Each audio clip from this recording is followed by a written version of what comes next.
Story time audio ബുക്സിലേക്ക് എല്ലാവർക്കും സ്വാഗതം. ജോസി വാഗമറ്റം എഴുതിയ നോവൽ ചാവുകടൽ. ശൗര്യക്കുട്ടിക്ക് കണ്ടിട്ടും മതി വരുന്നില്ലായിരുന്നു. കണ്ണെടുക്കാൻ തോന്നാത്ത ഓമനത്വം ഈ പെണ്ണിൻ്റെ കണ്ണിനും മുഖത്തിനും. ശൗരി അങ്ങനെയൊന്നും ഒരു പെണ്ണിനും ആകർഷനാവുന്നവനല്ല.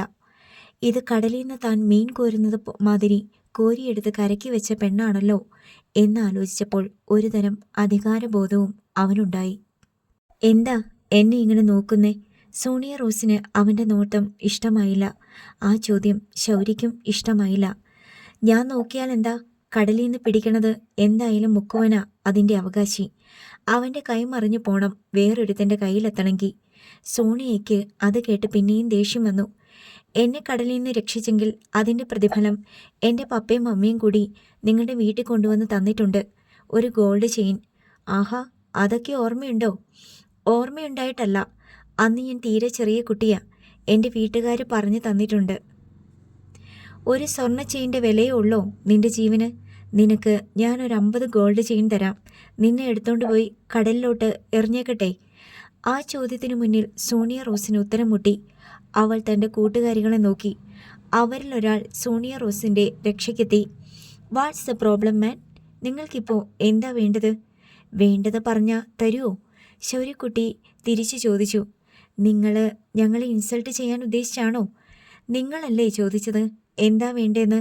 വേണ്ടത് എന്താണെന്ന് പറഞ്ഞാൽ നിങ്ങൾ തരുമോന്ന് എൻ്റെ മറു ചോദ്യം. ഇതിലെവിടെയാ ഇൻസൾട്ടിങ്? പോലീസിനൊരു കംപ്ലൈൻറ്റ് കൊടുത്താൽ താൻ ജയിലിൽ പോയി കിടക്കും. മറ്റേ കൂട്ടുകാരി ഭീഷണിയിട്ടു. പോലീസല്ലേ ഈ നിൽക്കുന്നേ? ഇപ്പം തന്നെ കൊടു കംപ്ലൈൻറ്റ്. നിങ്ങൾ ഈ ജീപ്പൊന്ന് മാറ്റിത്തരുമോ? ഞങ്ങൾക്ക് പോകണം. എങ്ങോട്ട് പോകണം? സൈമൺ തരകൻ്റെ വീട്ടിലോട്ടുള്ള വഴിക്ക് മാത്രമേ തടസ്സമുള്ളൂ. വേറെ എങ്ങോട്ട് വേണമെങ്കിലും പോകാം. ഞങ്ങൾക്ക് സൈമൺ അങ്കിളിൻ്റെ വീട്ടിലേക്കാണ് പോകേണ്ടത്, സോണിയ റോസിൻ്റെ കൂട്ടുകാരി പറഞ്ഞു. അവിടെ എന്താ കാര്യം? ശൗര്യക്കുട്ടി ചോദ്യമിട്ടു. അതെന്തിനാ ഇയാൾ അറിയുന്നേ? സോണിയ റോസ് ചോദിച്ചു. സൈമൺ മുതലാളിൻ്റെ ഗേറ്റ് വാച്ചർ ഞാനാണിപ്പോൾ. എൻ്റെ അനുവാദം കിട്ടാതെ അകത്തോട്ട് പോകാൻ പറ്റത്തില്ല. ഓ, ഇയാളെ എന്നു മുതലാ ഗേറ്റ് കീപ്പറാക്കി നിയമിച്ചത്? മുൻപ് കണ്ടിട്ടില്ലല്ലോ. സോണിയ റോസ് ശൗര്യയെ പരിഹസിച്ചു. ഇന്നിപ്പോൾ ചാർജ് എടുത്തതേ ഉള്ളു പോരെ? ശൗര്യ ചോദിച്ചു. പൊന്നു ചേട്ടാ, ഞങ്ങൾ നിങ്ങളോട് വഴക്കിന് വന്നതല്ല, കൂട്ടുകാരി പറഞ്ഞു. സൈമൺ അങ്കിളിൻ്റെ മകനാണ് ഇവളെ കല്യാണം കഴിക്കാൻ പോകുന്നേ. ഞങ്ങളെയും കൂട്ടി ഇവളൊരു വിസിറ്റിന് വന്നതാ. ശൗര്യക്കുട്ടിയുടെ നെറ്റി ചുളിഞ്ഞു. സൈമൺ തരകൻ്റെ മകനോ? ഏത് മകൻ? ശൗര്യക്കുട്ടി ചോദിച്ചു. ഡാൻഡസ് സൈമൺ, കൂട്ടുകാരി പറഞ്ഞു.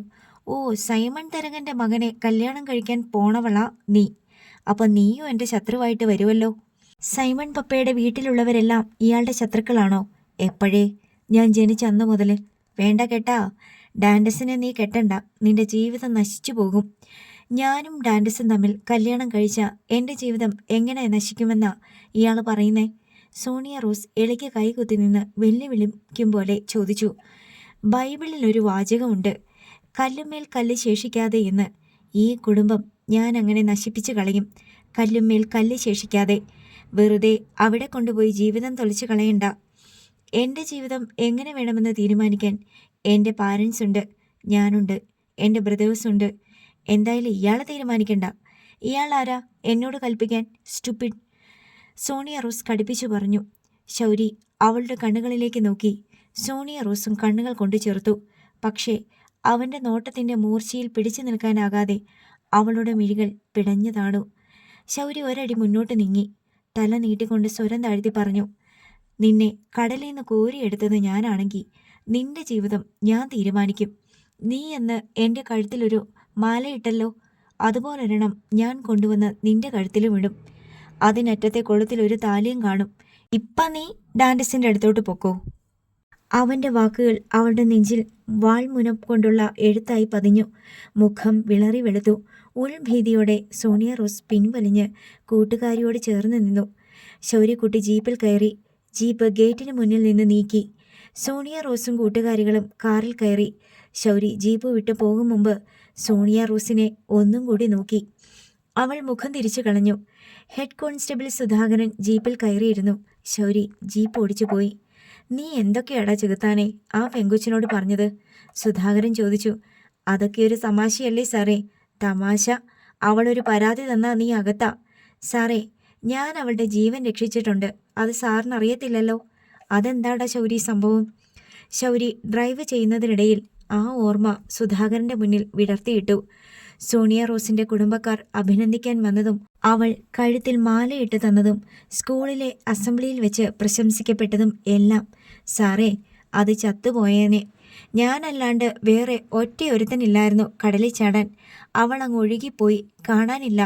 മുങ്ങി തപ്പിയെ പിടിച്ചത്. ഇല്ലെങ്കിൽ 3-ാം പക്കം കരയ്ക്കടിഞ്ഞേനെ. സുധാകരന് അതിഷ്ടപ്പെട്ടു. അന്ന് നിനക്ക് എത്രയാ പ്രായം? 8-9 വയസ്സേ ഉള്ളൂ. ശൗരി തീരദേശ ഹൈവേയിൽ നിന്ന് ചെല്ലിക്കടപ്പുറം റോഡിലേക്ക് ജീപ്പ് തിരിച്ചു. അന്നേ കാണാൻ നല്ല ഭംഗിയായിരുന്നു സാറേ. അവളുടെ കളിയൊക്കെ ഞാൻ നോക്കി നിൽക്കുമ്പോഴാ അവളെ കടലിൽ വീണത്. വളർന്നു കഴിഞ്ഞപ്പോഴും നല്ല പെണ്ണ അല്ലേ സാറേ? എടാ, അവരൊക്കെ വലിയ മുതലാളിമാര്. നീ ആരാ? പക്ഷെ സാറ് നോക്കിക്കോ, ഞാൻ അവളെ കെട്ടും. പോടാ, സൈമൺ മുതലാളിയുടെ മകന് കല്യാണം ഉറപ്പിച്ച പെണ്ണാണെന്നല്ലേ പറഞ്ഞത്? നീ പൊളുത്തും. കെട്ടിയില്ലല്ലോ സാറേ. എടാ, അവര് തീരുമാനിച്ചതാണെങ്കിൽ അവര് നടത്തും. നിനക്ക് എന്നാ ചെയ്യാൻ പറ്റും? ഞാൻ മുടക്കും സാറേ. കാരക്കാട്ട് ബംഗ്ലാവിൽ ഇനിയൊരു കല്യാണം നടത്താൻ ഞാൻ സമ്മതിക്കത്തില്ല. ആരുടെ കല്യാണവും മുടക്കും. നടന്ന കല്യാണമൊക്കെ നടന്ന്. സൈമൺ മുതലാളിയോട് നീ എന്ത് ചെയ്യാനാടാ? അയാൾ പുലി, നീ എലി. അതിന് ശൗര്യക്കുട്ടി ഉത്തരം പറഞ്ഞില്ല. അവൻ നേരെ ജീപ്പ് ഓടിച്ച് കടപ്പുറത്തെത്തി. കടലിൽ പണിയുള്ള ദിവസമായിരുന്നതിനാൽ കടപ്പുറത്ത് മീൻ കച്ചവടം നടക്കുന്നുണ്ടായിരുന്നു. മീനുമായി വള്ളങ്ങൾ എത്തിക്കൊണ്ടിരുന്നു. തെങ്ങും പറമ്പിലിരുന്ന് ചീട്ട് കളിച്ചവർ പോലീസ് ജീപ്പ് കണ്ട് എഴുന്നേറ്റ് ചിതറിയോടി. ശൗര്യക്കുട്ടി കടപ്പുറത്ത് ഒരു റൗണ്ട് അടിച്ച് ആളുകളുടെ എല്ലാം ശ്രദ്ധ ആകർഷിച്ച ശേഷം മീൻ ലേലം നടക്കുന്നതിന് സമീപം ജീപ്പ് നിർത്തി. എല്ലാവരും ശൗര്യക്കുട്ടിയെ ശ്രദ്ധിച്ചു. അവനെ രാവിലെ പോലീസ് കസ്റ്റഡിയിൽ എടുത്തുകൊണ്ടു പോകുന്നത് കണ്ടവരാണ് കടപ്പുറത്തുകാർ. ഇപ്പോൾ അവൻ പോലീസ് ജീപ്പ് ഓടിച്ച് തിരിച്ചു വന്നിരിക്കുന്നു. ശൗര്യക്കുട്ടി ജീപ്പിൽ നിന്നിറങ്ങി. സാറിന് മീൻ വേണോ? അവൻ സുധാകരനോട് ചോദിച്ചു. വേണമെന്ന് പറയാൻ സുധാകരനൊരു മടി. നല്ല പിടയ്ക്കണ മീനുണ്ട് സാറേ. എത്ര വേണമെന്ന് പറഞ്ഞാൽ മതി. ശൗരി വാരി തരും. സുധാകരന്റെ മറുപടിക്ക് കാത്തു നിൽക്കാതെ ശൗരി 4-5 കിലോ വരുന്ന ഒരു ചെറിയ കൂട്ടം മീൻ മീൻകാരികളിൽ നിന്ന് വാങ്ങി പ്ലാസ്റ്റിക് കവറിൽ പാക്ക് ചെയ്തു കൊടുത്തു. ഒക്കെ നമ്മുടെ ആളുകളാ സാറേ. സാറ് കൊണ്ടുപോയിക്കോ. സുധാകരൻ മീൻ വാങ്ങി വണ്ടിയിൽ വെച്ചു. പോലീസ് ജീപ്പ് തിരികെ പോയി. അപ്പോഴേക്കും കടപ്പുറത്തുള്ളവർ ശൗര്യക്കുട്ടിയെ പൊതിഞ്ഞു. പോലീസ് എന്തൊക്കെ ചെയ്തു? തല്ലിയോ ഇടിച്ചോ ചവിട്ടിയോ എന്നെല്ലാം അറിയണം. ഡെന്നിച്ചനും ഷീബാമേരിയും എവിടെയെന്നറിയണം. കഴിഞ്ഞ 10 വർഷം ശൗര്യക്കുട്ടി എവിടെയായിരുന്നു എന്നറിയണം. അവൻ സാമ്പത്തികമായി രക്ഷപ്പെട്ടോ ഇല്ലയോ എന്നറിയണം. വൈകുന്നേരം കടപ്പുറത്ത് കാണാമെന്നും അപ്പോൾ എല്ലാവരുടെയും ചോദ്യങ്ങൾക്കും സംശയങ്ങൾക്കും മറുപടി നൽകാമെന്നും ശൗര്യക്കുട്ടി ഉറപ്പു നൽകി. വീട്ടിൽ അമ്മയും പെങ്ങളും വിഷമിച്ചിരിക്കണ്. ആശുപത്രിയിൽ വല്യമ്മച്ചിയും കിടന്ന് വിഷമിക്കണ്. അവരെയൊക്കെ ആശ്വസിപ്പിക്കണ്ടേ? എന്നെ പോലീസ് പിടിച്ചുകൊണ്ട് പോയതാണല്ലോ. വൈകുന്നേരം കാണാം. ശൗര്യക്കുട്ടി അതും പറഞ്ഞ് അവൻ്റെ വീട്ടിലേക്ക് പോയി. സൈമൺ തരകൻ സർക്കിളിൻ്റെ ഓഫീസിലേക്ക് വിളിച്ച് സംസാരിക്കുകയായിരുന്നു. പോലീസായിരുന്നു എൻ്റെ ഏറ്റവും വലിയ ബലം. ഇപ്പം അതില്ലെന്ന് പറഞ്ഞാൽ എങ്ങനെ ശരിയാകും? ഞാൻ എല്ലാവർക്കും പൈസ വാരിക്കോരി കൊടുത്തിട്ടുണ്ട്. അല്ലെങ്കിൽ ആരെങ്കിലും പറയട്ടെ ഇല്ലെന്ന്?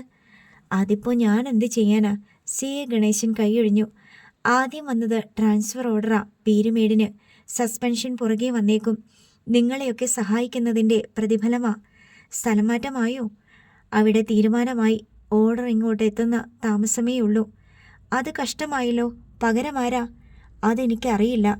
തനിക്ക് തന്നതെല്ലാം വെറുതെ ആയില്ലോടോ. അതിൻ്റെ സഹായങ്ങളൊക്കെ ഞാൻ അങ്ങോട്ട് ചെയ്തിട്ടുമുണ്ട്. ഗണേശൻ വിട്ടുകൊടുത്തില്ല. എടോ, അവനെ തല്ലി ഒതുക്കി വിടണ്ടേ? പകരം പോലീസിൻ്റെ ജീപ്പും കൊടുത്ത് വിട്ടേക്കുന്നു.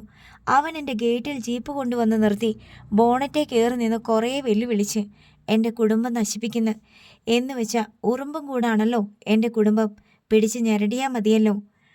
അവനെ നിസ്സാരമാക്കണ്ട സൈമൺ മുതലാളി. അവൻ്റെ കയ്യിൽ എന്തൊക്കെയോ ചെപ്പടി വിദ്യകളുണ്ട്. ഇവിടെ 5 പോലീസുകാർ ഇടിവീരന്മാര് അവനെ ഒരു മുറിയിലോട്ട് ഇടിക്കാൻ നോക്കിയിട്ട് അവർ5 പേരും അവശരായിട്ടാ മുറിയിന്നിറങ്ങിയത്. അവനൊരു കോപ്പും പറ്റിയില്ല. അവന്മാരുടെ കൈയും കാലും ഒക്കെ ചതഞ്ഞ് നാശമായി. അവൻ അവരെ കൊണ്ട് ഭിത്തിയിൽ ഇടിപ്പിച്ച് കളിച്ചു. നിങ്ങ പോലീസിന് അവനെ നിലയ്ക്ക് നിർത്താൻ പറ്റില്ലെങ്കിൽ ഞാൻ നോക്കിക്കൊള്ളാം അവൻ്റെ കാര്യം. എടോ, പ്രായം കൂടിയപ്പോൾ എൻ്റെ ആരോഗ്യം ഇത്തിരി കുറഞ്ഞോന്നല്ലാതെ എൻ്റെ പണത്തിനും പ്രതാപത്തിനും ഒരു കോട്ടവും പറ്റിയിട്ടില്ലടോ. ഫോൺ വെക്കുക. കോൾ കട്ട് ചെയ്തിട്ട് സൈമൺ തരകൻ തിരിഞ്ഞു നോക്കിയത് റോയ് സൈമണിൻ്റെ മുഖത്തേക്കായിരുന്നു. പോലീസ് നോക്കിയ ഒന്നും നടക്കില്ല അല്ലേ പപ്പ? അയാൾ വേറെ കുഴപ്പമുണ്ടാക്കിയിട്ട് ഇപ്പം സ്ഥലം മാറ്റവും സസ്പെൻഷനുമാണെന്ന്. കൈ കിട്ടിയിട്ടും ഒന്നും ചെയ്യാൻ പറ്റിയില്ല. ഇനി നമ്മൾ തന്നെ കൈകാര്യം ചെയ്യണം. അവൻ്റെ കാര്യം എനിക്ക് വിട്ടേക്ക് പപ്പ, ഞാൻ നോക്കിക്കൊള്ളാം, റോയി സൈമൺ പറഞ്ഞു. അല്ല, അവനിപ്പം എനിക്കിട്ട് എന്നാ ഉണ്ടാക്കാനാ? എൻ്റെ സ്വത്തെല്ലാം പിടിച്ചു പറിക്കുവോ? എൻ്റെ വീട്ടിൽ നിന്ന് എന്നെ വിറക്കി വിടുവോ? ഒന്നും ചെയ്യത്തില്ല പപ്പ. അവൻ്റെ കൈയും കാലും തല്ലി ഓടിച്ച് കുതികാലം വെട്ടിയ പിന്നെ അവന് എന്തിനു കൊള്ളാം? അതിനെനിക്ക് നിന്റെ സഹായം വേണാ? പപ്പ ഇത്രയും കാലം നോക്കിയിട്ട് ഒന്നും നടന്നില്ലല്ലോ. അതുകൊണ്ടാണല്ലോ അവൻ ഇപ്പോഴും ജീവിച്ചിരിക്കണത്. അവൻ ജനിച്ചപ്പം മുതൽ പപ്പ എന്തെല്ലാം പണി നോക്കി അവനെതിരെ. എന്തെങ്കിലും ശരിയായോ? അതിന് സൈമൺ തരകൻ മറുപടി ഒന്നും പറഞ്ഞില്ല. അവൻ ജനിച്ച സമയം സൈമൺ തരകൻ മനസ്സിലോർത്തു. ഉണക്കമീൻ നാറുന്ന മീൻകുടത്തിലെ തഴപ്പായ തടുക്കിന് മീതെ വെച്ചായിരുന്നു അവൻ്റെ ബീജാവാവും. അതേതായിരുന്നു സമയം? പിന്നീട് അങ്ങോട്ട് അവൻ ജനിച്ചു വീണത് മുതൽ എന്തെല്ലാം തരത്തിൽ അവൻ ഇല്ലായ്മ ചെയ്യാൻ ശ്രമിച്ചു. ഓർത്തു നോക്കിയാൽ അവൻ വെറും ഒരു കീടം, തൻ്റെ മീൻകുളത്തിലെ ഒരു വാൽമാക്രി. പക്ഷെ അവൻ ഊളിയിട്ട് നീന്തി പതച്ചും ഒളിച്ചു കളിച്ച് ഒറ്റയാനെ പോലെ വളർന്നു. ഗേറ്റിന് മുമ്പിൽ പോലീസ് ജീപ്പ് കൊണ്ടിട്ട് അതിൻ്റെ ബോണറ്റിൽ കയറി നിന്ന് തൻ്റെ നേർക്ക് വിരൽ ചൂണ്ടി വെല്ലുവിളിച്ച രംഗം വീണ്ടും വീണ്ടും സൈമൺ തരകൻ്റെ നെഞ്ചിലും കണ്ണിലും കുത്തിക്കൊണ്ടിരുന്നു. ഡാൻഡസിൻ്റെ മുറിക്ക് മുന്നിലെ ബാൽക്കണിയിലായിരുന്നു സോണിയ റോസും കൂട്ടുകാരികളും. ഡാൻഡസും സോണിയ റോസിൻ്റെ മുഖം വല്ലായ്മയിൽ മൂടിയിരിക്കുന്നത് കണ്ട് ഡാൻഡസ് അവളെ കൂടെ കൂടെ ആശ്വസിപ്പിക്കാൻ ശ്രമിച്ചു. എന്തിനാടോ ഇത്രയും അപ്സെറ്റ് ആവണത്? ഒരു പോക്കിരി വഴി തടഞ്ഞ് ചീത്ത വിളിച്ചതിനോ? നമ്മൾ റോട്ടിലേക്ക് ഇറങ്ങുമ്പം ഏത് തെണ്ടിക്ക് വേണമെങ്കിലും വെല്ലുവിളിക്കാം, ഭീഷണിപ്പെടുത്താം. നമ്മൾ ഉടനെ അവരുമായിട്ട് തല്ലുകൂടണോ? നമ്മളെയല്ലെന്ന് വിചാരിച്ചേക്കണം, കേട്ടില്ലെന്ന് തീരുമാനിച്ചേക്കണം. ജീവന് ഭീഷണിയുണ്ടെങ്കിൽ പോലീസിൽ ഒരു കംപ്ലൈൻറ്റ് കൊടുത്തേക്കണം. അതോടെ തീർന്നു. ഇതങ്ങനെയൊന്നുമല്ല ഡാൻഡസ്. എന്നെ തല്ലുമെന്നോ കൊല്ലുമെന്നോ തട്ടിക്കൊണ്ടു പോകുമെന്നോ എന്തു പറഞ്ഞാലും പേടിക്കണ്ട, നമുക്ക് കംപ്ലൈൻറ്റ് ചെയ്യാം. ബോഡി ഗാർഡായിട്ട് 2 പേരെ വെക്കാം, അല്ലെങ്കിൽ സ്ഥലം വിട്ടു പോകാം. അയാൾ പറഞ്ഞത് അതൊന്നുമല്ല, എന്നെ കല്യാണം കഴിക്കുമെന്ന്. അതൊരു വല്ലാത്ത പറച്ചിലായിരുന്നു. ആ നോട്ടവും ഭാവവും ഒക്കെ കണ്ടിട്ട് എല്ലാം തീരുമാനിച്ചുറച്ച പോലെ. സോണിയ റോസ് ആശങ്കാകുലയായി. റോസ്, നീ ഇങ്ങനെ സില്ലി ആവല്ലേ? പിച്ചക്കാരനെ പോലെ നിന്റെ മുന്നിൽ വന്ന് നിന്നോണ്ട് അങ്ങനെ പറഞ്ഞുകൂടെ? ഒരു കൂലിപ്പണിക്കാരനോ ഡ്രൈവർക്കോ ഫാക്ടറി തൊഴിലാളിക്കോ പറഞ്ഞുകൂടെ? നമുക്ക് അവരുടെ വാ മൂടിക്കെട്ടാൻ പറ്റുമോ? വേണമെന്ന് വെച്ചാൽ അയാൾക്ക് തൻ്റെ വീട്ടിൽ വന്ന് പപ്പയും മമ്മിയും വിളിച്ച് നിന്നെ കല്യാണം കഴിപ്പിച്ച് തരണമെന്ന് പറയാനും സാധിച്ചേക്കും. അതിലപ്പുറം എന്തു ചെയ്യാനാ? പോടാ തെണ്ടി എന്ന് പറഞ്ഞാൽ തലയും കുനിച്ച് തിരികെ പോരേണ്ടി വരും. പക്ഷേ അതുപോലൊന്നുമല്ല അയാൾ പറഞ്ഞത്. അയാൾ എന്തു പറഞ്ഞാലും തീരുമാനം നമ്മുടേതല്ലേ? അത് തിരുത്താൻ അയാൾക്ക് എന്തധികാരം? അയാളാണ് എൻ്റെ ജീവൻ രക്ഷിച്ചതെന്ന് ഞാൻ കടലിൽ വീണപ്പോൾ. ഡാൻഡസ് തമാശ ആസ്വദിക്കും പോലെ പൊട്ടിച്ചിരിച്ചു. അങ്ങനെ ആരൊക്കെ ആരുടെയെല്ലാം ജീവൻ രക്ഷിച്ചിരിക്കുന്നു? തീപിടുത്തത്തിൽ നിന്ന്, വെള്ളപ്പൊക്കത്തിൽ നിന്ന്, മണ്ണിടിച്ചിലിൽ നിന്ന്, ശത്രുവിൻ്റെ ആക്രമണങ്ങളിൽ നിന്ന്, ഭൂമി കുലുക്കത്തിൽ നിന്ന്, കടലാക്രമണത്തിൽ നിന്ന്. അങ്ങനെ രക്ഷിച്ചവരെല്ലാം രക്ഷപ്പെട്ടവരുടെ ജീവനും ജീവിതത്തിനും വില പറയാൻ വന്നാൽ എന്തു ചെയ്യും? നമ്മൾ അതൊന്നും കണക്കാക്കേണ്ട. അയാൾ ഒരു സെമി എക്സെൻട്രിക് ആയിട്ട് എനിക്ക് തോന്നുന്നത്. ഇഗ്നോർ ചെയ്താൽ മതി. എന്തു വന്നാലും എന്നെ കൈവിട്ട് കളയരുത്. ഇങ്ങനെയൊന്നും പറയരുത് റോസ്. നമ്മളെ അങ്ങനെ പിരിച്ചു കളയാൻ ആർക്കെങ്കിലും സാധിക്കുമോ? സാധിക്കുമായിരുന്നത് നമ്മുടെ പാരൻസിനാണ്. നിന്റെ പപ്പയ്ക്കും മമ്മിക്കും എൻ്റെ പപ്പയ്ക്കും മമ്മിക്കും. അവരെല്ലാം നമ്മുടെ കൂടെയാ. റിലേറ്റീവ്സ് എല്ലാവരും നമ്മുടെ കൂടെയാ. നീതി നിയമവും നമ്മുടെ കൂടെയാ. ഇതൊന്നും നമ്മളെ ഗാർഡ് ചെയ്തില്ലെങ്കിൽ പോലും നമ്മുടെ ഇഷ്ടത്തിനാണ് ഏറ്റവും വില. പിന്നെന്താ? സോണിയ റോസിന് ഒട്ടൊരു ആശ്വാസമായി. അവൾ അവൻ്റെ തോളത്തേക്ക് ചാരി നിന്നു. ഡാൻഡസ് ചുറ്റുമൊന്ന് കണ്ണോടിച്ചു. പിന്നെ അവളെ കരവലയത്തിൽ ഒതുക്കി. ആദ്യം അവളുടെ തൂനെറ്റിയിലും പിന്നെ കൺപോളകൾക്ക് മീതെയും മൃദുവായി ഉമ്മ വെച്ചു. ശൗര്യക്കുട്ടി മരണത്തിൽ നിന്ന് രക്ഷപ്പെട്ട കഥ പറയുകയായിരുന്നു. കേൾവിക്കാരായി എമിലിയും ജാനറ്റും ജാനറ്റിൻ്റെ ഓമന പൂച്ചയും മാത്രമേ ഉള്ളൂ. തിണ്ണയിലെ പുൽപ്പായിലിരുന്ന് ആഞ്ചലോസ് ഇതെല്ലാം കേൾക്കുന്നില്ലേ എന്ന് ചോദിച്ചാൽ ഇല്ല. കേൾക്കുന്നുണ്ടോ എന്ന് ചോദിച്ചാൽ ഉണ്ട്. ചിലപ്പോൾ അയാൾ ആരും തുണയില്ലാതെ നടുക്കടലിൽ ഒഴുകി നടന്നു. ചില നേരം അയാൾ കൊളംബോയിലെയോ അനുരാധപുരയിലെയോ തടവറയിലായിരിക്കും. സൈമൺ തരകൻ്റെ അംഗരക്ഷകർ പുലിമുട്ടിന് മീതെയിട്ട് തന്നെ തല്ലിച്ചതച്ച ഭാഗം ശൗരി പറഞ്ഞു തീർത്തു. ഞാൻ ചത്തെന്ന അവന്മാർ വിചാരിച്ചത്. ബോധം കെട്ട് പോയിരുന്നു. ബോധം തെളിഞ്ഞപ്പോൾ ഞാനൊരു ബോട്ടിൻ്റെ ഡെക്കിയിൽ കിടക്കുക. എഞ്ചിൻ്റെ ചുവട്ടിൽ ആകെ നനഞ്ഞിട്ടുണ്ട്. എപ്പോഴോ മഴ പെയ്തതാ. ഇടിയും മിന്നലും ഒക്കെയുണ്ട്. കടൽ കൂടുതലാ. തിര ഇളകി മറിയുന്നതനുസരിച്ച് ബോട്ടിൻ്റെ മുൻവശം മേലോട്ടങ്ങ് പൊങ്ങുകയും താഴോട്ട് കുത്തനെ താഴുകയും ചെയ്യുന്നുണ്ട്. ഞാൻ പതിയെ തലപൊക്കി നോക്കി. കര കാണാനില്ല. പക്ഷേ കടലിൽ പണിക്ക് പോയ വള്ളങ്ങളും ബോട്ടുകളും തിരിച്ചു പോണത് കാണാം. രാത്രിയല്ലേ, കൂറ്റിരുട്ട്. ബോട്ട് ഓടുന്നുണ്ടോ അതോ വെറുതെ കിടക്കുവാണോ? ജാനറ്റ് സംശയം ചോദിച്ചു. ഓടിക്കൊണ്ടിരിക്കുവാണെന്ന്. എന്നെയും കൊണ്ട് പോകുക പുറംകടലിന്. 5-6 പേര് ക്യാബിനിലുണ്ട്. അതിലൊരുത്തൻ ഫോൺ എടുത്ത് വെച്ച് അലറുന്നുണ്ട്. കാറ്റും കടലിൻ്റെ എരമ്പലും കാരണം അത്രയും ഒച്ചയെടുത്താലേ അവനവന് പോലും കേൾക്കാൻ പറ്റത്തുള്ളൂ. ശൗര്യക്കുട്ടി പറഞ്ഞു. മുതലാളി, ഞങ്ങൾ പുറംകടലിൽ എത്തിയിട്ടില്ല. കടല് കൂടുതലാ. പുറംകടലിലോട്ട് എങ്ങനെ പോകും? വള്ളങ്ങളൊക്കെ കരയ്ക്ക് പോകുക. അവൻ അലറിക്കൊണ്ട് പറയുന്നത് സൈമൺ മുതലാളിയോടാണെന്ന് എനിക്ക് മനസ്സിലായി. ഇവിടെ എങ്ങും എറിയാൻ പറ്റത്തില്ല മുതലാളി. നാളെ തന്നെ ശവം പൊങ്ങും. ഞങ്ങൾ കന്യാകുമാരി ഭാഗം കടന്നിട്ട് തൂത്തുക്കുടിക്കും ചെട്ടിക്കുളത്തിനും ഇടയ്ക്ക് വെച്ച് കടലിൽ താത്തിയേക്കാം. ആ ഭാഗത്ത് എവിടെ പൊങ്ങിയാലും ആരുടേതാണെന്ന് തിരിച്ചറിയാൻ പറ്റത്തില്ല. വീപ്പയ്ക്കകത്തല്ലേ? അപ്പോഴാണ് ഞാൻ ടാർ വീപ്പ കണ്ടത്. അതും ഡെക്കിലുണ്ടായിരുന്നു. എന്നെ തട്ടുന്ന കാര്യമാ അവർ പറയണതെന്ന് എനിക്ക് പിടികിട്ടി. പക്ഷേ എനിക്ക് അനങ്ങാൻ വയ്യ. കയ്യോ കാലോ അനക്കിയ അവന്മാർ കാണും. അയ്യോ കഷ്ടം. എന്നിട്ട് എമിലി ഉദ്വിഗ്നയായി. ബോട്ട് ഓടിക്കൊണ്ടിരിക്കുക. കടലിൽ അവിടെ എല്ലാം ബോട്ടുണ്ട്. അതിനിടയ്ക്ക് വലിയൊരു കാറ്റും മഴയും വന്നു. അവരെല്ലാം കൂടെ ക്യാബിനിൽ കയറി. ഞാൻ കിടന്ന് പട്ടി നനയണ മാതിരി നനഞ്ഞ്. കൊളച്ചലാണോ കന്യാകുമാരിയാണോ എവിടെ എത്തിയെന്നൊന്നും അറിയാൻ വയ്യ. അവന്മാരെന്നെ വീപ്പയ്ക്കകത്തിട്ട് കടലിൽ താത്തും. ഞാൻ ചത്ത് കിടക്കണമെന്നാ അവന്മാരുടെ വിചാരം. ഞാൻ നോക്കുമ്പം 2 കന്നാസ് കടലിൽ പോകുമ്പോൾ വെള്ളം കൊണ്ടുപോണതാ. മഴേൻ്റെ ശക്തി കാരണം അവന്മാർക്ക് എന്നെ ശരിക്കും കാണാൻ മേല. ഞാൻ ആ 2 കന്നാസും മറിച്ചിട്ട് അടപൂരി. ഒഴുകിയ വെള്ളത്തിലോട്ട് തല നീട്ടി കുറേ വെള്ളം കുടിച്ചു.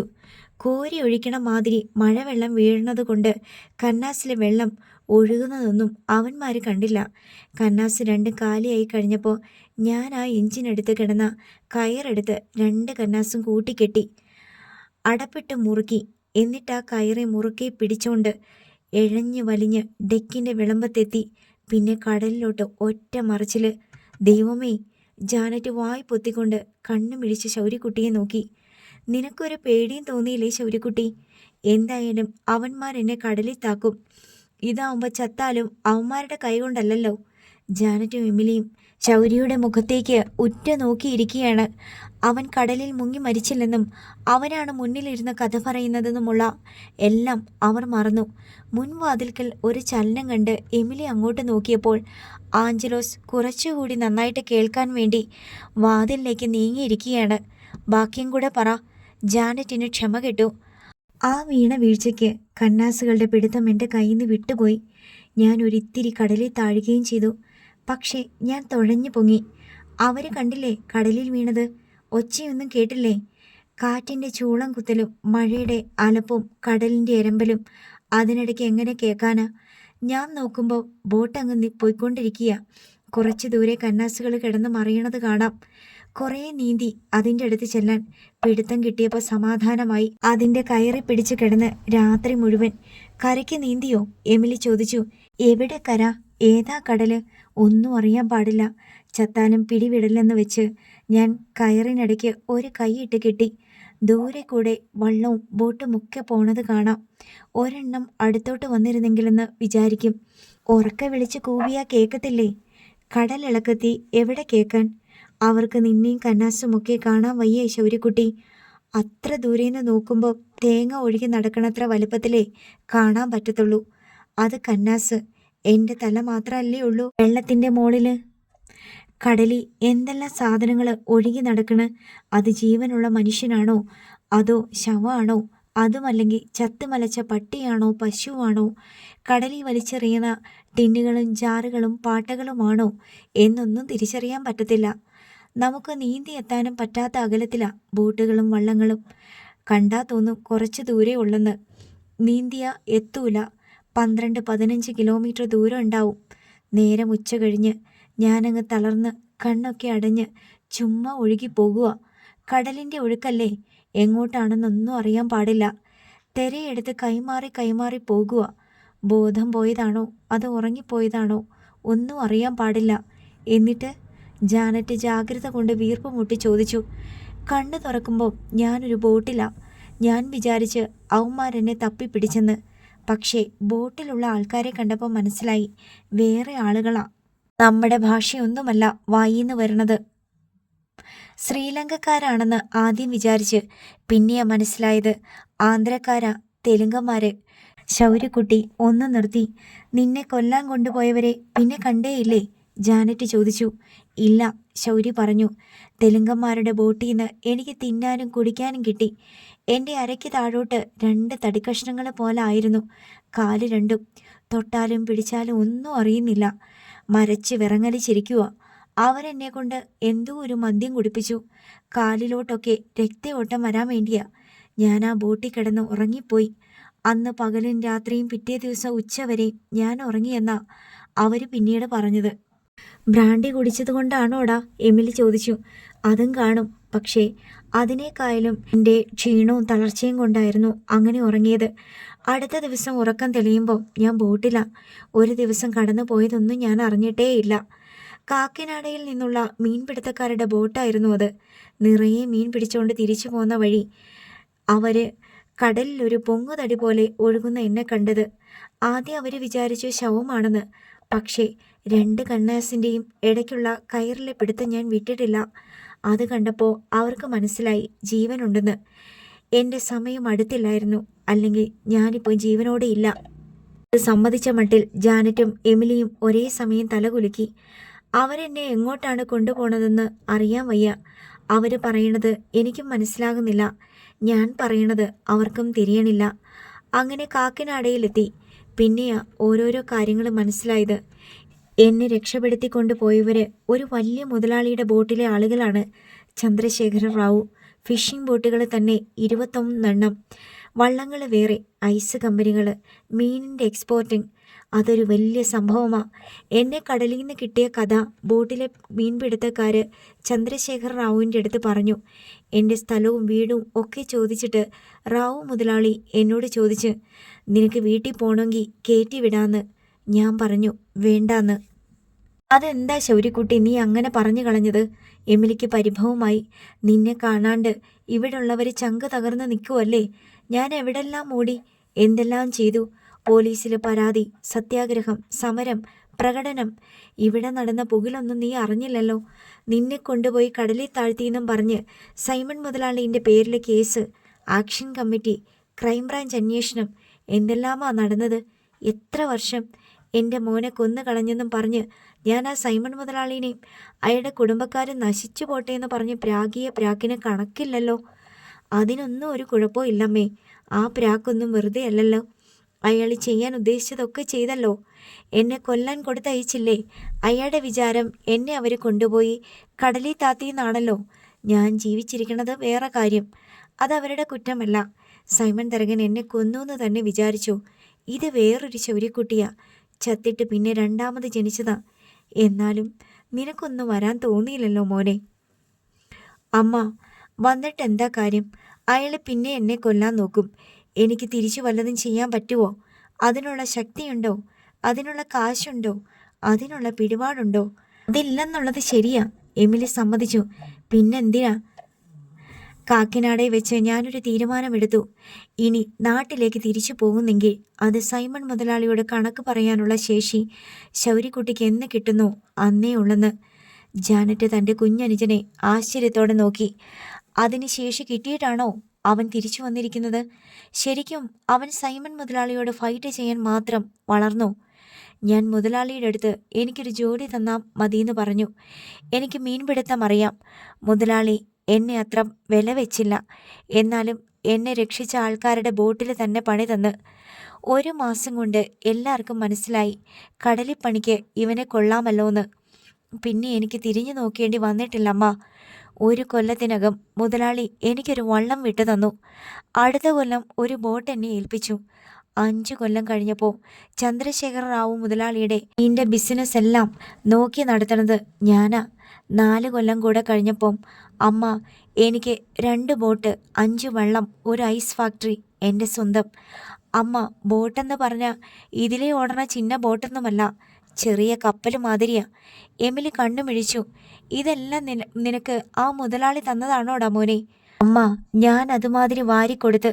അമ്മയ്ക്കറിയോ, കിട്ടണത് മുഴുവൻ കണ്ടവന്മാരൊക്കെ കൈയിട്ട് വാരിക്കൊണ്ട് പോവുമായിരുന്നു. ഞാനതെല്ലാം അടിച്ചു കൂട്ടി വെടിപ്പാക്കി കൊടുത്ത് 12 ബോട്ട് മുതലാളിക്ക് സെറ്റാക്കി കൊടുത്തിട്ടാ ഞാൻ 2 എനിക്ക് വേണ്ടി സംഘടിപ്പിച്ചത്. മുതലാളിയാ കടലിലിറക്കി ഉദ്ഘാടനം ചെയ്തത്. എന്നെ ചേർത്ത് പിടിച്ചുകൊണ്ട് മുതലാളി മൈക്കിൽ കൂടി പറഞ്ഞത് എന്താണെന്നറിയോ? എനിക്ക് പിറക്കാതെ പോയ മകനാ ഇവനെന്ന്. അത് കേട്ടപ്പോൾ ജാനറ്റിൻ്റെ മേലാസുകലം കുളിരു കോരിയിട്ടു. അമ്മ, സകല അഭ്യാസവും പഠിച്ചിട്ടാ ശൗര്യക്കുട്ടി വന്നേക്കണത്. ചെല്ലാനം മുതൽ ചെറിയഴിയയ്ക്ക വരെ മീൻ്റെ ബിസിനസ് ശൗര്യക്കുട്ടി നടത്തണത് അമ്മയ്ക്ക് കാണണ. കാട്ടിത്തരാം.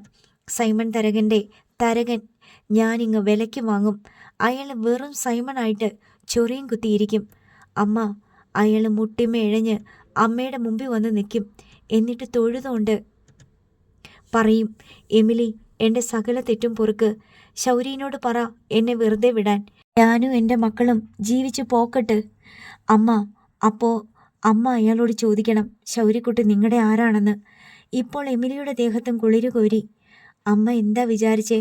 ഞാൻ 5-6 പുത്തനും പോക്കറ്റിലിട്ടോണ്ട് അല്പത്തരം കാണിക്കാൻ വന്നതാണെന്നോ? അമ്മയ്ക്കറിയോ, ഞാൻ എന്ത് ചോദിച്ചാലും എൻ്റെ മുതലാളി എനിക്ക് തരും. നിനക്കെൻ്റെ മോളെ കല്യാണം കഴിക്കണോ? നീ കെട്ടിക്കൊന്ന് മുതലാളി എൻ്റെ അടുത്ത് പറഞ്ഞിട്ടുണ്ട്. ജാനറ്റ് വിസ്മയം പൂണ്ടു. എന്നിട്ട്, എനിക്ക് വേണ്ട ചേച്ചി. അതെന്നാ വേണ്ടാന്ന് വെച്ചത്? അവള് IAS ആ. ആ മീൻപിടുത്തക്കാരൻ. വേറെ പണിയില്ലേ? അതാണ് അതിൻ്റെ ശരിയെന്ന് എമിലിക്കും തോന്നി. നീ ഇങ്ങോട്ട് പോന്നപ്പോൾ അവിടുത്തെ ബിസിനസ്സൊക്കെ ആര് നോക്കും? എല്ലാം ഞാൻ തന്നെയാ അമ്മ നോക്കണത്. മുതലാളിയുടെ ബിസിനസ്സും എൻ്റെ ബിസിനസ്സും എല്ലാം. നീ ഇവിടല്ലേടാ മോനെ? അമ്മ, ശൗര്യക്കുട്ടിക്ക് കണ്ണ് 2 12. ശൗര്യ പറഞ്ഞു. അമ്മയ്ക്ക് മനസ്സിലായില്ല? എല്ലാം നോക്കാൻ എൻ്റെ ആൾക്കാരുണ്ട് അവിടെ. ശൗര്യക്കുട്ടി പറഞ്ഞതെല്ലാം വിശ്വസിക്കണോ വേണ്ടയോ എന്ന അവസ്ഥയിലായിരുന്നു എമിലി. തൻ്റെ മകനെ കൊണ്ട് ഇത്രയൊക്കെ സാധിക്കുമോ? ജാനറ്റിന് യാതൊരു സംശയവുമില്ല. ഇവനാണ് ശൗര്യക്കുട്ടി, തൻ്റെ അനുജൻ. അവൾ അഭിമാനത്തോടും ആരാധനയോടും കൂടി അവനെ നോക്കിക്കൊണ്ടിരുന്നു. അമ്മ, ഞാൻ കടപ്പുറത്ത് പോയി ഒന്ന് ചുറ്റിയിട്ട് വരാം. ശൗര്യക്കുട്ടി എഴുന്നേറ്റു. നീ ഒറ്റയ്ക്കോ? ഞാനെപ്പോഴും ഒറ്റയ്ക്കല്ലായിരുന്നോ അമ്മ? നിനക്ക് ചുറ്റിലും ശത്രുക്കളില്ലേ? ആ ഷീബാമീരയുടെ വീട്ടുകാർ, സൈമൺ മുതലാളി, പോലീസുകാർ, എല്ലാവരും ശത്രുക്കളല്ലേ? അമ്മ പേടിക്കണ്ട. ശത്രുക്കൾക്ക് പേടിയുണ്ടമ്മ. ഇല്ലെങ്കിൽ നമ്മൾ പേടിപ്പിക്കും. ശൗര്യക്കുട്ടി വാതിൽ കടന്ന് പുറത്തിറങ്ങി ആഞ്ചലോസിനെ നോക്കി. അയാൾ എല്ലാം കേട്ട് ചുമരും ചാരി ഇരിക്കുകയായിരുന്നു. കിടന്നു, ഞാൻ പോയിട്ട് വരാം. ശൗര്യക്കുട്ടി മുറ്റത്തേക്കിറങ്ങി. അകലും തോറും അലിഞ്ഞില്ലാതാകുന്ന വെളിച്ചത്തിലൂടെ നടന്ന് ശൗര്യക്കുട്ടി മാഞ്ഞുപോയി. ഡോക്ടറും നേഴ്സും കൂടി റൂമിലേക്ക് വന്നപ്പോൾ കുഞ്ഞന്ന കളിപ്പാട്ടം പോലൊരു റേഡിയോയിൽ പാട്ട് കേട്ട് കിടക്കുകയായിരുന്നു. ശൗര്യക്കുട്ടി വാങ്ങിക്കൊടുത്തതാണ്. വെല്ലുമ്മച്ചിക്ക് ബോറടിക്കുമ്പം ഇതേ പിടിച്ച് തിരിച്ചാൽ മതി. പാട്ടും തമാശയും ഒന്നിനു പുറകെ ഒന്നായിട്ട് വന്നുകൊണ്ടിരിക്കും. ശൗര്യക്കുട്ടി തന്നെ സ്റ്റേഷൻ ട്യൂൺ ചെയ്ത് കൊടുത്തിട്ടാണ് പോയത്. നോബ് പിടിച്ച് തിരിച്ചാൽ മാത്രം മതി. ശബ്ദം കൂട്ടാനും കുറയ്ക്കാനും കുഞ്ഞനയ്ക്കറിയാം. ഡോക്ടർ വന്ന് കുഞ്ഞനയെ പരിശോധിച്ചു. പ്രഷറും ടെമ്പറേച്ചറും നോക്കി. വേണമെങ്കിൽ അമ്മച്ചിക്ക് നാളെയോ മറ്റന്നാളോ പോകാം, ഡോക്ടർ പറഞ്ഞു. എന്തെങ്കിലും ബുദ്ധിമുട്ടുണ്ടോ? ശ്വാസം എടുക്കുമ്പോൾ വേദനയാ, പിന്നെ കിടക്കുമ്പോഴും എണീക്കുമ്പോഴും. കുഞ്ഞന പറഞ്ഞു. അതൊക്കെ മാറിക്കോളും. വാരിയിൽ ഒടിഞ്ഞതല്ലേ, ഒരുപാട് അനങ്ങണ്ട. കുഞ്ഞന മൂളി. ഇവിടെ സുഖമല്ലേ വല്യമ്മച്ചിക്ക്? പിന്നെന്താ? കുഞ്ഞന്നയ്ക്ക് ഇത്രയും സൗകര്യങ്ങളൊന്നും വേണമെന്ന് തന്നെയില്ല. ഹോസ്പിറ്റലിൽ വന്നപ്പോൾ ആദ്യം ബെഡ് പോലും ഇല്ലാഞ്ഞ് നിലത്താണ് കിടത്തിയത്. ശൗര്യക്കുട്ടി കാണാൻ വന്നു പോയ ശേഷം പെട്ടെന്ന് മാറ്റങ്ങളുണ്ടായി. കുഞ്ഞന്ന പേ വാർഡിലേക്ക് മാറ്റപ്പെട്ടു. കുഞ്ഞന്നയ്ക്ക് പോലും ഊരും പേരും അറിയാത്ത ആളുകൾ കാണാൻ വരികയും വിവരങ്ങൾ അന്വേഷിക്കുകയും ചെയ്തു. കുഞ്ഞന്നയ്ക്ക് എന്ത് ഭക്ഷണം വേണമെങ്കിലും അവർ പുറമേ നിന്ന് വാങ്ങിക്കൊണ്ടുവരും.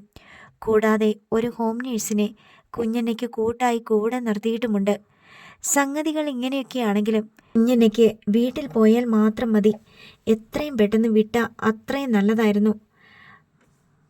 കുഞ്ഞന്ന ഡോക്ടറോട് പറഞ്ഞു.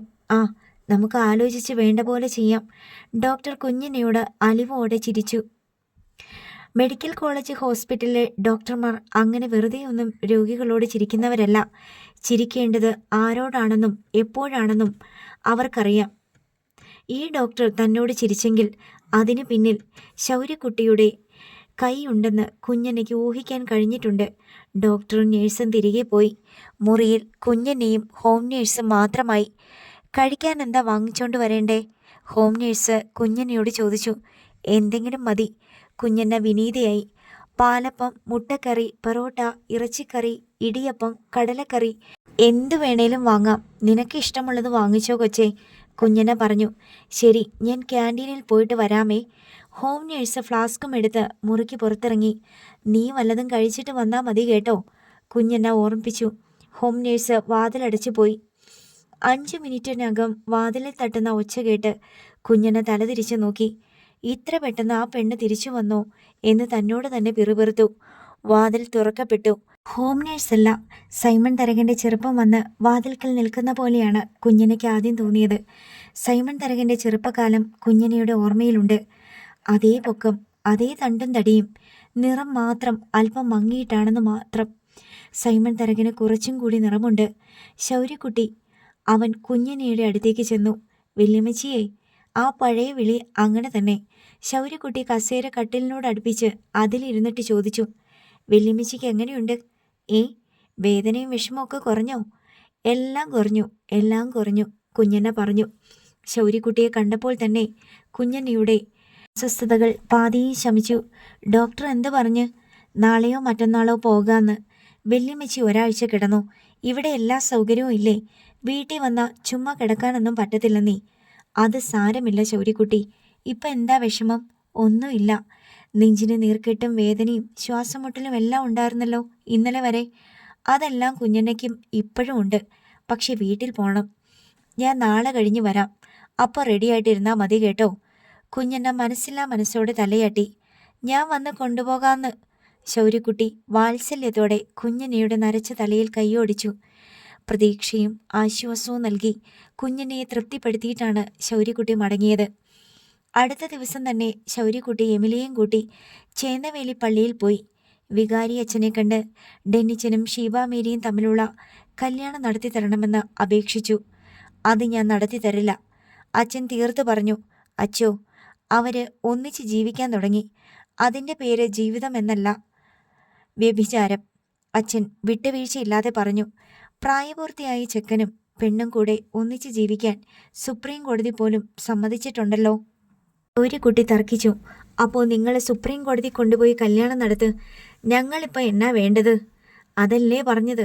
ഇതൊക്കെ മുട്ടാപ്പോക്കല്ലേ അച്ചു. സമാധാനത്തിൻ്റെ ഒരു വഴിയില്ലേ? സമാധാനത്തിൻ്റെ വഴിയാണോ നീ കാണിച്ചത്? ആൻ്റപ്പൻ പീറ്ററിൻ്റെ വീട്ടിൽ അതിക്രമിച്ച് കയറി ആ പെണ്ണിനെ വിളിച്ചിറക്കിക്കൊണ്ട് പോയില്ലേ? അതും വീട്ടിൽ ആണുങ്ങളില്ലാത്ത നേരത്ത്. അതാണോ മര്യാദ? ഞങ്ങൾ പിന്നെ എന്ത് ചെയ്യണമായിരുന്നു? പെണ്ണിനെ തട്ടിക്കൊണ്ടു പോയതാണെന്ന് പറയല്. അവർ തമ്മിൽ ഇഷ്ടമായിരുന്നു. അതച്ഛന് അറിയാമല്ലോ. പത്രത്തിലൊക്കെ അച്ചടിച്ച് വന്ന കാര്യമാണ്. കോടതിയിലും ആ പെണ്ണ് അവന് ഇഷ്ടമാണെന്നും അവൻ്റെ കൂടെ പോണെന്നും പറഞ്ഞിട്ട് തന്നെയാണ് കോടതി അവൻ്റെ കൂടെ വിട്ടത്. അങ്ങനെ തമ്മിൽ ഇഷ്ടമാണെങ്കിൽ അവളുടെ വീട്ടിൽ ചെന്ന് ആ വീട്ടുകാരുമായിട്ട് ആലോചിച്ച് കല്യാണം നടത്തണമായിരുന്നു. അതായിരുന്നു അന്തസ്സ്. അച്ചോ, അതിനു മുമ്പ് വേറൊരു കാര്യം നടന്നു. എൻ്റെ ചേട്ടനും ആ പെണ്ണും തമ്മിൽ ഇഷ്ടമാണെന്ന് അറിഞ്ഞിട്ട് ആ പെണ്ണിൻ്റെ ആങ്ങളമാരും കൂട്ടുകാരും കൂടെ ഞങ്ങളുടെ കടപ്പുറത്ത് വന്ന് എൻ്റെ ചേട്ടനെ ഊടുപാട് എടുത്തിട്ടടിച്ചു. അതന്തസ്സാണോ?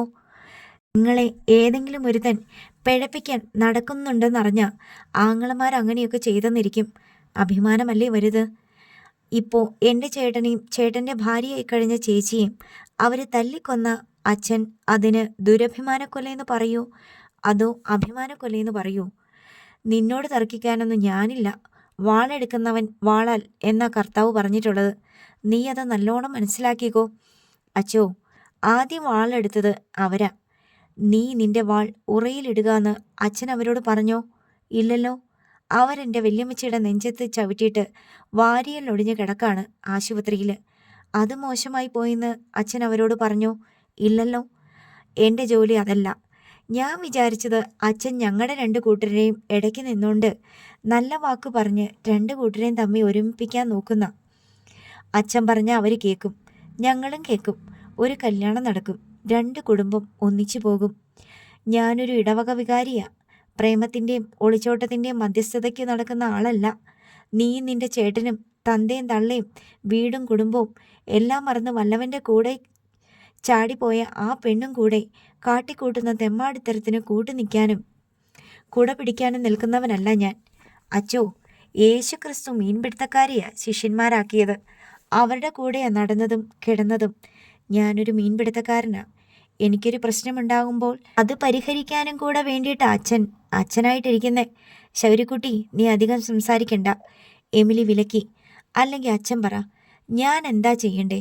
വഴി തെറ്റിപ്പോയ ആടിനെ തേടി പിടിച്ചുകൊണ്ട് വരാനുള്ള ചുമതല ഇടവകയിലെ ഇടയനില്ലേ? നീ ആദ്യം ആ പെണ്ണിനെ അവളുടെ വീട്ടിൽ കൊണ്ടുവിടണം. എന്നിട്ട് അവരോട് ചോദിക്കണം, നിങ്ങളുടെ പെണ്ണിനെ ഡെന്നീസിനെ കെട്ടിച്ചു തരാൻ മനസ്സാണോന്ന്. അവർ സമ്മതിച്ച ആ പെണ്ണിൻ്റെയും ഡെന്നീസിൻ്റെയും മാമോദിസ കുറിയും വാങ്ങിച്ചുകൊണ്ട് എൻ്റെ അടുത്ത് വരണം. അച്ഛൻ വിശദമാക്കി. അങ്ങനെ ചെയ്യാൻ വച്ചോ? ശൗര്യക്കുട്ടി സമ്മതിച്ചു. പക്ഷേ അവർ സമ്മതിച്ചില്ലെങ്കിൽ നീ നിന്റെ പണി നോക്കി പോണം. അങ്ങനെ പോകാൻ പറ്റത്തില്ല അച്ചോ. എൻ്റെ വെല്ലുമ്മച്ചിയുടെ വാരിയിൽ ചവിട്ടി ഒടിച്ചിട്ടിരിക്കുക. അവർ സമ്മതിക്കുവാണെങ്കിൽ ഞാനതങ്ങ് ക്ഷമിക്കും. സമ്മതിച്ചില്ലെങ്കിൽ ആ വീട്ടിൽ ആണുങ്ങളായിട്ട് എത്ര എണ്ണമുണ്ടോ അവൻ്റെ ഒക്കെ വാരിയിൽ ഞാൻ ചവിട്ടി ഒടിക്കും. ഒരു തവണയല്ല, ആ വാരിയിലൊക്കെ ഉണങ്ങി വരുമ്പോഴേക്കും പിന്നെയും ചവിട്ടി ഒടിക്കും. എന്നിട്ട് ഞാൻ അവന്മാരോട് പറയും, ചേന്നവേലി പള്ളിയിലച്ഛൻ എൻ്റെ വീട്ടിൽ വന്ന്, എടാ മോനെ ശൗര്യക്കുട്ടി, നീ ഇനിയെങ്കിലും നിർത്തടാ. അവരപ്പനും മക്കളും കൂടെ നിന്റെ ചേട്ടനും ഷീബാമേരിയും തമ്മിലുള്ള കല്യാണത്തിന് സമ്മതിച്ചിട്ടുണ്ട്. അത് ഞാൻ തന്നെ നടത്തിത്തരാം എന്ന് പറഞ്ഞാലേ ഞാൻ ഈ കലാപരിപാടി നിർത്തത്തുള്ളൂന്ന്. അങ്ങനെ പറഞ്ഞോട്ടെ. നീ നിന്റെ ഇഷ്ടം പോലെ ചെയ്യ്. നിന്റെ താളത്തിനൊത്ത് തുള്ളാനിരിക്കുമെന്നവനല്ല ഞാൻ. പൊയ്ക്കോ എൻ്റെ മുമ്പിന്ന്, പോക്കിരി. ശരിയച്ചോ. ശൗര്യക്കുട്ടി എമിലിയെയും കൂട്ടി പള്ളിമേടയിൽ നിന്നിറങ്ങി. എമിലിക്ക് അച്ഛനോട് ക്ഷമാപണം നടത്തണമെന്നുണ്ടായിരുന്നു. പക്ഷേ ശൗര്യക്കുട്ടി കയ്യിൽ പിടിച്ച് വലിച്ചുകൊണ്ട് പോന്നു. നടക്കുന്ന വഴി എമിലി ആവലാതിപ്പെട്ടു. നീ എന്തൊക്കെയാ ശൗര്യക്കുട്ടി അച്ഛനോട് പറഞ്ഞത്? ധിക്കാരമല്ലേടാ?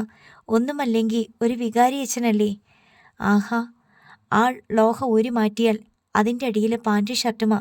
നമ്മളെപ്പോലെ തന്നെയാ മനുഷ്യരാ. അച്ഛന് നിന്നോട് ദേഷ്യമായി. ദേഷ്യപ്പെടാനും മാത്രം ഞാൻ അച്ഛനെ ഒന്നും പറഞ്ഞില്ലല്ലോ. അച്ഛൻ്റെ വിചാരം നമ്മളെ ഭരിക്കാനുള്ള അധികാരം ഉണ്ടെന്നാ. അച്ഛൻ ഭരിക്കേണ്ടയാളല്ലല്ലോ, നയിക്കേണ്ടയാളല്ലേ. ഭരിക്കുന്നവർക്ക് ഒരു കുഴപ്പമുണ്ട്. അവർക്ക് പണക്കാരോടും സ്തുതി പാടുന്നവരോടുമാ കൂടുതൽ ഇഷ്ടം. അവർക്ക് പാവങ്ങളോടും ന്യായങ്ങളോടും പെട്ടെന്ന് ദേഷ്യം വരും. മകൻ പറഞ്ഞത് ശരിയാണല്ലോ എന്ന് എമിലി ഓർത്തു. എന്നിരുന്നാലും അവനോട് ആശങ്കപ്പെട്ടു. അച്ഛന്മാരുടെ പ്രാക്ക് കിട്ടിയ ഗതി പിടിക്കത്തില്ല. അതാ എൻ്റെ പേടി. എൻ്റെ അമ്മ തിരിഞ്ഞു നിന്ന് അച്ഛനെ പ്രാകിയ അച്ഛൻ്റെ കാര്യം പോക്ക. അമ്മ അനുഭവിച്ച അപമാനത്തിൻ്റെയും വേദനയുടെയും ദുരിതത്തിൻ്റെയും 1000-1 അനുഭവിച്ചിട്ടുണ്ടോ അച്ഛൻ? ആരൊക്കെ ശപിച്ചാലും എൻ്റെ അമ്മ എൻ്റെ തലയെ കൈവച്ച് ഒന്ന് പറഞ്ഞാൽ മതി, എൻ്റെ ശൗര്യക്കുട്ടിയുടെ മേലുള്ള സകല പ്രാക്കും മാഞ്ഞു പോട്ടേന്ന്. അത് കേട്ട് എമിലിയുടെ കണ്ണിൽ നനവ് കിനിഞ്ഞു. എങ്കിലും മകനെ അവൾ ശാസിച്ചു. പോടാ, ഓരോ വർത്തമാനം. എനിക്കറിയാലോ അമ്മ, ഞാൻ എവിടൊക്കെ കുഴഞ്ഞു വീണിട്ടുണ്ടോ അവിടൊക്കെ അമ്മയുടെ ഒരു കൈ വന്ന് എന്നെ താങ്ങിയിട്ടുണ്ടെന്ന്. അത് കരയിലായാലും കടലിലായാലും കാക്കിനാടയിലായാലും. ഇത്തവണ എമിലിയുടെ കണ്ണിൽ ശരിക്കും വെള്ളം നിറഞ്ഞു. അവൾ മകൻ്റെ കയ്യിൽ മുറുകെ പിടിച്ചു. ആൻ്റപ്പൻ പീറ്ററും മക്കളും ശൗര്യക്കുട്ടിക്കും ഡെന്നിച്ചനും എതിരെ സൈമൺ തരകൻ്റെ കൂട്ടുപിടിച്ച് എന്തൊക്കെ ചെയ്യാൻ കഴിയുമെന്നതിൻ്റെ ചർച്ചകളിലായിരുന്നു. ഇതുവരെ മറ്റേ തെണ്ടിയും അവളും കടപ്പുറത്ത് വന്നിട്ടില്ല. മൂത്ത മകൻ ജോമൻ ആൻ്റണി പറഞ്ഞു. വന്നാൽ അവരെ ജീവിക്കാൻ സമ്മതിക്കല്ല്. പീറ്റർ ആൻ്റണിയുടെ സ്വരത്തിൽ പകയുടെ പുകമണമുണ്ടായിരുന്നു.